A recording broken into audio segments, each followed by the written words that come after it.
কাপড় চোপড় অথবা কসমেটিক এই ধরনের অভিযোগ কিন্তু প্রচুর আসে। তো মোবাইল অপারেটরদের ব্যাপারে ব্যাপক অভিযোগ আছে, ওয়াশার ব্যাপারে অনেক কমপ্লেন আসে, বিদ্যুতের ব্যাপারে অনেক কমপ্লেন আসে।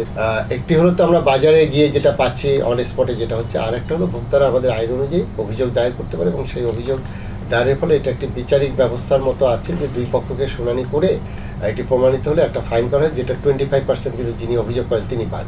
এখন এখানে যেটা হলো কি যে প্যাটার্নটা ডিফারেন্ট টাইপের হয়। যেমন ধরেন আমাদের ইয়ের সময় যখন আমাদের ঈদ বা এরকম রমজান, তখন কিন্তু আমাদের অনেকগুলো আছে যে এই কাপড় চোপড় অথবা কসমেটিক এই ধরনের অভিযোগ কিন্তু প্রচুর আসে। আমাদের যখন যেটা ক্রাইসিস হচ্ছে তখন কিন্তু প্যাটার্নগুলো ডিফারেন্ট থাকবে।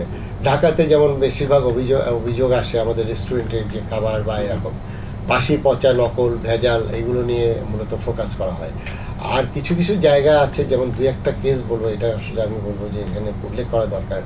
যেমন ধরেন রেলের টিকিট নিয়ে যে ঘটনাটা ঘটেছিল, সেটা নিয়ে যখন রনি অভিযোগ করলো তখন কিন্তু আমরা এটা ইন্টারভেনশন করেছিলাম। এবং এখন দেখেন সহজ.com যারা আপনার এই রেলের টিকিট নিয়ে যেটা করেছে, এখন কিন্তু 100% ওইটার ফলে যেটা হয়েছে, এখন কিন্তু 100% আপনার কিন্তু অনলাইনে আপনার টিকিটটা বিক্রি হচ্ছে।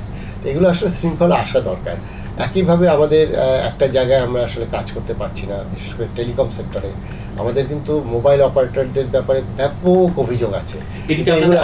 এটা আসলে আমাদের আইনে কভার করে, কিন্তু এটি আবার একটা রিড করে মহামান্য হাইকোর্টে এটা পেন্ডিং আছে, সেখানে আমাদের একটা ভার্ডিক্ট পেয়েছিলাম, এটা আবার অ্যাপিল করা হয়েছে। তো এই জায়গাগুলোতে আসলে আমাদের সীমিত। আরেকটি আছে যে আমাদের সার্ভিস সেক্টরগুলো নিয়ে আমাদের কাজ করা হচ্ছে। আমরা এখন আপাতত 10টা সার্ভিস সেক্টর নিয়ে কাজ করতে পারি, ওয়াসা, আমাদের বিদ্যুৎ, এরকম অনেকগুলো সার্ভিস সেক্টরে কাজ করা আছে।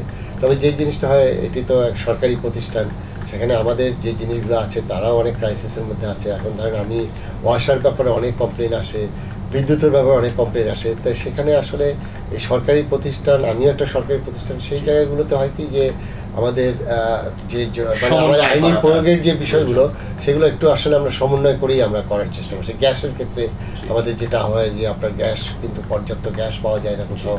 এখন ধরেন এইগুলো নিয়ে তো সরকারের আরও অনেক পরিকল্পনা আছে, তাই এই বিষয়গুলো আমরা আসলে ওইভাবে অ্যাড্রেস করতে পারছি না।